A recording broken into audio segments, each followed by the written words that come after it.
Good afternoon. I'm Norm Coleman from the National Cancer Institute. I appreciate the opportunity to be part of this NCCS program in Ellen's honor. I guess I'm following in your theme a little bit. I had the privilege to know Ellen as a friend, her colleague, a compatriot taking on issues of cancer care from research to health disparities to survivorship. I've been fortunate to know her wonderful family and her circle of people who are remarkable in their breadth, depth, often unusual humor, to say the least, and guiding principles to do the right thing. I'll go over a few thoughts and impressions Ellen and I shared, and then do what Ellen had instructed us to do by her actions and how she lived her life. Take on meaningful issues, pursue them with tenacity, humor, and commitment, and rise to the challenge, even when it seems really hard and a bit overwhelming. So Ellen and I first met in 1994, but at the intersection of our lives actually started 20 years earlier, when she was diagnosed with Hodgkin's disease in Pennsylvania, and I was a medical student at Yale, where a thesis requirement taught us we were capable of original discovery and of taking on hard problems. I decided to work on cancer and was fortunate to be trained in medical oncology at the National Cancer Institute with Vince DeVita and radiation oncology at Stanford with Henry Kaplan, two of the giants in the field of Hodgkin's disease research. They were often referred to as lymphomaniacs, by the way. In the late 1960s and early 1970s, Hodgkin's disease went from incurable to curable due to fastidious research and creativity from very bright and pioneering people. Ellen got to her starting line just when the early information on how to cure Hodgkin's disease was available, and because of research that some felt too risky, she was eventually cured. The toxicity of treatment fits my adage that I use in teaching trainees: late effects occur late. Ellen's course showed that, as are other people in the audience who I met today were treated at Stanford before I got there. Treatments are very much different now, and the knowledge of cancer biology is quite spectacular, yet incomplete in the current molecular era. Ellen and I discussed the disease, and she understood that she was fortunate to be alive, that the doctors did the best they knew how, that progress requires serious investment in well-done research, and that it is critical to have doctors that continually question and aim to improve the standard of care. She and I both felt being labeled an expert was a little bit of an exaggeration, as whatever we do now to treat cancer, no matter how clever it may appear, will be improved upon. A true expert is one with great humility. Our meeting in 1994, working on the report Cancer at the Crossroads, a report to Congress for the Nation, changed my life. I was only modestly familiar with the survivorship movement and sat next to Ellen Stovall, the self-proclaimed housewife from Silver Spring. Over the course of this meeting, she reminded me of the existence of true altruism. Survivorship and advocacy were new and finding their way into the mainstream. There were various approaches advocates used to make their point, and Ellen's power came from her clarity and altruism. She was there to make life better for others. It was all for others. She was uncomfortable in the limelight, but willing to be there for what she could do. She did not confront with aggressive behavior, bombastic rhetoric, threats, or belittling. Her ideas, her ability to listen, hear, and adapt, her selflessness, and the obvious value of what she advocated were what led to the common good ground in success. It wasn't all the success that was needed, but a good step toward it with more to come. That NCCS pursues policy for all patients and all cancers remains a critical role that must be continued, and I am really pleased to be a supporter and hopefully part of their efforts. As an oncologist, and what is certainly so for cancer survivors and family members, life is viewed a bit differently than the average person. Ellen is a great teacher and example here. There is a sense of urgency to use time well, and there are recurring times when life seems to be in the balance, as with any visit to the doctor. But there is perhaps a strange reward dealing with cancer that may make life richer. One is aware that time needs to be spent wisely. The specifics vary for each of us, but the list of unimportant things really gets long, and the list of want to do, must do, and compelling things to do becomes focused. One does simultaneously what appears to be two paradoxical things: live in the present and also create the legacy one can leave behind. Ellen's life and her passing remind us of how to actually do this. She demonstrated a tremendous sense of gratitude for the time and opportunities one has, and also the sense of accomplishment from doing meaningful things for others, both great and small. Ellen has quite the following. She had the ability to sustain investments in people and projects while also creating new horizons. The work of cancer survivorship and NCCS are critical to maintain, and she was quite pleased to have helped build the current team.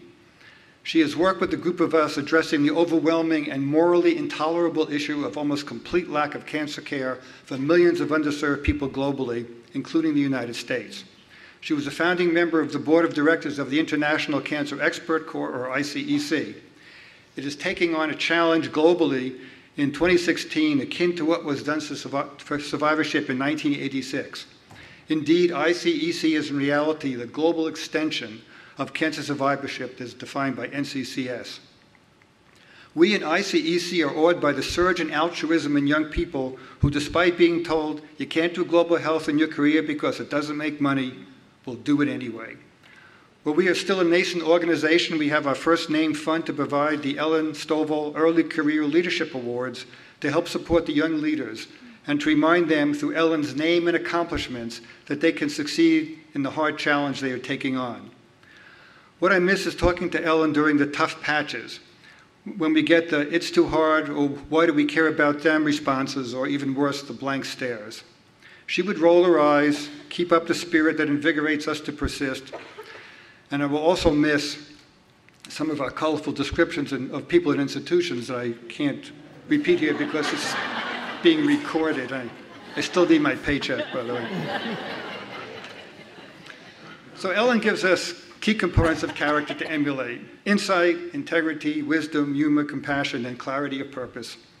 With a few months now having passed, the loss and sadness remain, but the gratitude for her friendship and her inspiration implore us to move ahead. Ellen left us plenty to do, a mission for our lives, and a role model for how to do it. She will remain with us as we press ahead tackling big and important problems. Ellen's life of mission, service, working for the good of others, enjoying the beauty of nature and people, a bit of bizarre humor, the ability to keep making progress and motivating and inspiring others to do so. Ellen's life is a life well lived. It is our turn to carry the torch, and there is no time to waste.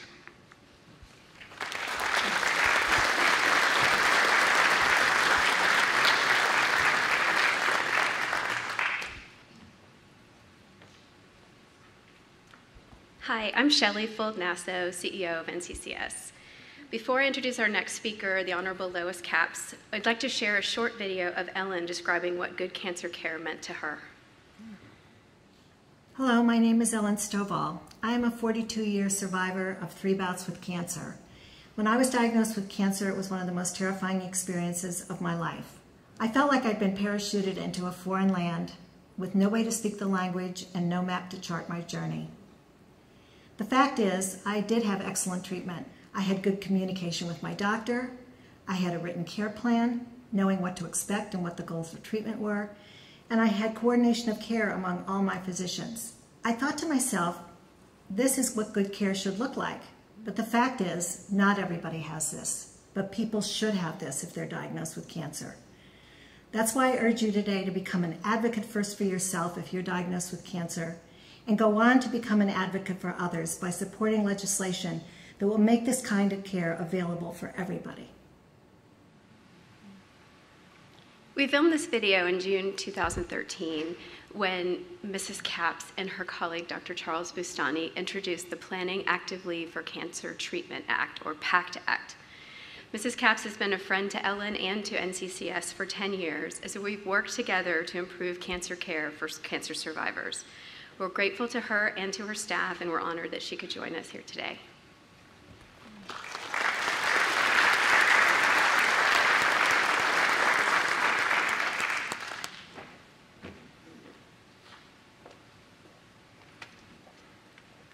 Thank you, Shelley, for your kind introduction. It's such an honor for me to be here with you all, to pay tribute to the memory of a truly remarkable leader. And thank you, Ellen, for all you have done over all the years to improve the lives of people with cancer. It is certainly a testament to her and to her work that we are all gathered here today. I'd like to offer my condolences to her husband and son, for your strength and support were always evident in Ellen's work, and to her friends and colleagues at NCCS and all the many organizations she partnered with. May we all find comfort in our memories of Ellen. Today we mourn her loss. We mourn both in the professional sense. She was a woman who could really get things done. But we also mourn for her personally. Through all her hard work, she never forgot the importance of relationships, comforting so many in our toughest hours. When I think about Ellen and all that she accomplished over the course of her life with all that she endured, there is truly so much to celebrate today. She was a force, wasn't she? She looked around, she found what needed to be fixed, and she poured herself into doing it. She broke through the traditional silos in cancer. She has brought together the work of different disease types, patients and providers, researchers and drug developers, caregivers, and support workers. She worked across the cancer spectrum, from basic research to clinical trials, to treatment access, to symptom management, to palliative care. And in so doing, she brought attention to survivorship. This is what we heard her say, and I quote, "Survivorship became what I did. I lived with the cancer. I lived through the cancer, and I lived beyond the cancer. Survivorship became a way that I lived my life and the cancer. I live with the fact that I had cancer, and that knowledge has been empowering for me," end of quote. In being a survivor and dedicating herself to cancer survivorship issues, Ellen was able to amplify the community's impact in Washington, D.C., and in communities across this country. Her passion was contagious. She was smart and strategic. She had excellent political acumen, but most important was Ellen's ability to connect with others, empathize with their situation, put herself in their shoes. That ability informed her work, especially in support of cancer care planning. The same tenacity she brought with her own battle with cancer, she brought to the halls of Congress. The same passion she had for life, she brought to those she comforted as they went through diagnosis and treatment. And she did it all with such great humility. There are few, if any of us, who can say we have improved the lives of so many. But Ellen's work and her calling has been to change the system so that each of those individuals and their families might have a better experience. The video we just saw, Ellen, in her own words, highlights this calling. She said it herself. She had the kind of coordinated care and roadmap that helped make the cancer journey a bit easier. But she recognized that for far too many individuals facing a cancer diagnosis, this coordinated care planning is lacking or non-existent. She also recognized that there are healthcare providers who want to do more to help patients navigate their cancer journey, but are currently unable to do so. So, like she had done so many other times, Ellen rolled up her sleeves and got to work.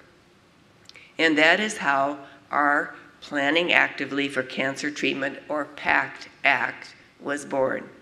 I'm so honored to have worked with Ellen and NCCS to author this legislation.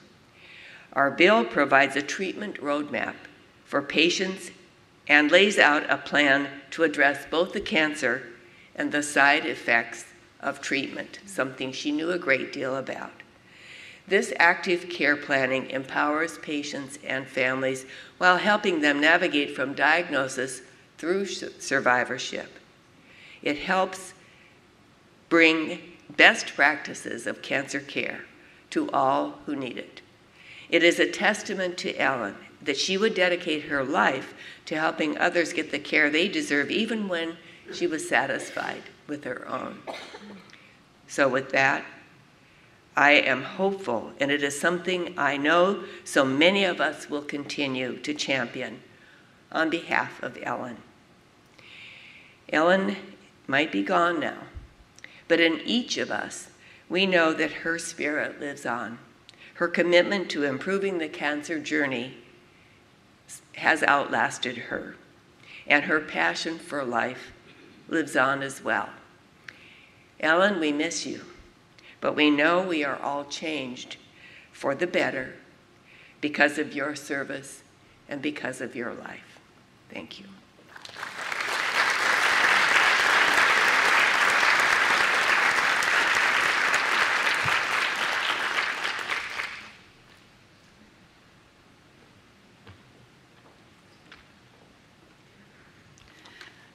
Good afternoon. I'm Elizabeth Goss. When I was invited to speak, I think that some thought I would do a policy wonky kind of talk, and I'm not going to do any of that. I'm really going to talk about the fun that I had with Ellen. I met Ellen in 1993 when I joined a law firm as a newly trained lawyer, not a young lawyer, but a newly trained one. And Ellen at that time had been working for a bit of time with my colleague Sam Turner. And I watched what they were doing, this survivorship stuff, and I had absolutely no interest in it. Both of my parents had died from lung cancer, one of them sort of close to that time, and I wasn't buying this survivorship stuff. I didn't really see all that much of that in my parents' experience. So I did other things, other healthcare work. And then I just noticed Sam and Ellen and that crew, they were just having a whole lot more fun than lawyers and clients had. I was sort of drawn to it. And so my reservations about cancer survivorship really, and Ellen's promoting of that really began to fall away. And I really saw that for Ellen, surviving wasn't surviving, it was thriving, and it was having a hell of a lot of fun. So I began a journey of working with Ellen on public policy stuff. So I'm going to talk a little bit about process. This was one of the things that Ellen talked to all of us about that we absolutely hated. It was what we called an eye-rolling moment. So Ellen would say, when we were starting a project, she'd say, well, okay, here's what the project is and what we want to accomplish, but first we've got to establish the process for how we're going to do it. The process? Really it meant, Ellen wanted to feel good about how we were going to do the project. Well, that was fine. We just rolled our eyes and said, okay, sure, the process. We were lawyers. We wanted to follow the rules, the procedure, the process, but we wanted to win. We wanted to make it happen. So this was just a thing we had with Ellen and her process. But today, I am going to honor Ellen's process. And we're going to talk especially about 3 elements of Ellen's public policy process: food, friends, and family. First to food. New York, San Francisco, New Orleans, Denver, Atlanta, Orlando, Chicago, Chicago, Chicago. What do those things mean to you? Yeah, they're the locations of the ASCO annual meetings. What did you do at those meetings? You were poring over the ASCO education book. Sam, Ellen, I, and whoever was lucky enough to be with us, we were reading restaurant reviews. We have eaten our way through the finest restaurants in those towns and many more. Really, really delicious way to go. Ellen also turned the Bombay Club in downtown DC into a farm-to-table establishment years before anyone talked about that. The Bombay Club was our canteen where we had lunch and planning meetings pretty routinely. And Ellen is, I am sure, the only person who ever brought her garden to the Bombay Club to have it properly prepared by the fancy Indian chef. There were also sort of some less pleasant times, like the time that I was sitting in an office on 17th Street doing geeky policy work, and Ellen couldn't resist. Here comes a call from Ellen and Fran Visco. They were sitting in a Paris bistro and really thought I needed to know the really excellent food and wine they were enjoying on this absolutely critically important cancer advocate junket in Paris. And I think that Sam, I, and others sat through more than one conference call around the time of Passover with Ellen sniffing and making a lot of noise, and we got the kick. We got the what was going on after a while, but it was Ellen grating horseradish. So not only would she tell us what we were going to do on a policy initiative, but she made clear to us that fresh was best. All of us here are Ellen's friends, and she really knew how to embrace us all.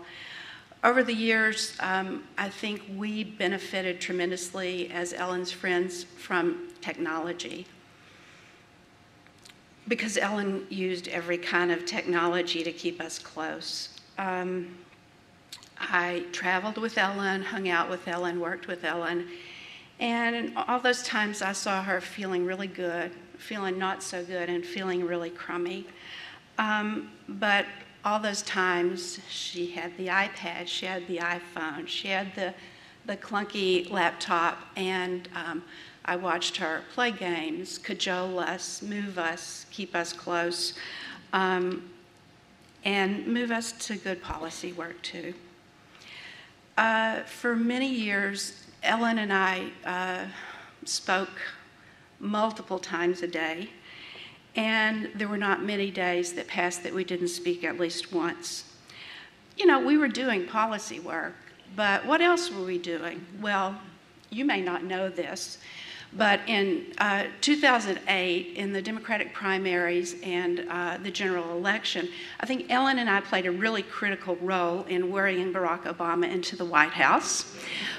We typically closed our computers after a late night conversation about the state of the campaign, only to get up the next morning and read the latest advice from Nate Silver and what the polls looked like that day. So where would Barack have been without us? We also reviewed quite a few books. We exchanged a lot of recipes, and we did do some policy work. I miss Ellen every day. I want to talk to her about Donald Trump. We hadn't really started that discussion before Ellen died. We weren't serious about him yet. I was never able to persuade her to explain why she didn't like the Elena Ferrante novels. And I hadn't been able to talk to her about the Elizabeth Strout novel. And we had only briefly mentioned Vince DeVita's gossipy memoir, but I don't think I'm going to read it, because what would the fun be if I couldn't gossip with Ellen about his gossip? Some of you know that there is an activity of NCCS that was Ellen's baby and has been going on about 15, 16, 17 years. There are a lot of you out here who have generously given your time to be faculty members for the Cancer Policy Roundtable meetings. You know, it's a big deal. We plan these meetings. They are discussions of cutting-edge policy matters, and we bring hotshot experts to help us with discussion of these issues. So, you know, the planning is identifying the hotshot speakers who are going to come help us. So here was a little routine we went through with Ellen in planning those meetings. would be on the phone or in the office and would identify world-renowned cancer researcher, leading health services researcher, great clinician. Ellen would say, "Oh, sure. He's my cousin. He's my cousin, so no problem. I'll get him there." Or, "Oh, yeah, she's my cousin too. So I'll be in touch with her right away and she'll come."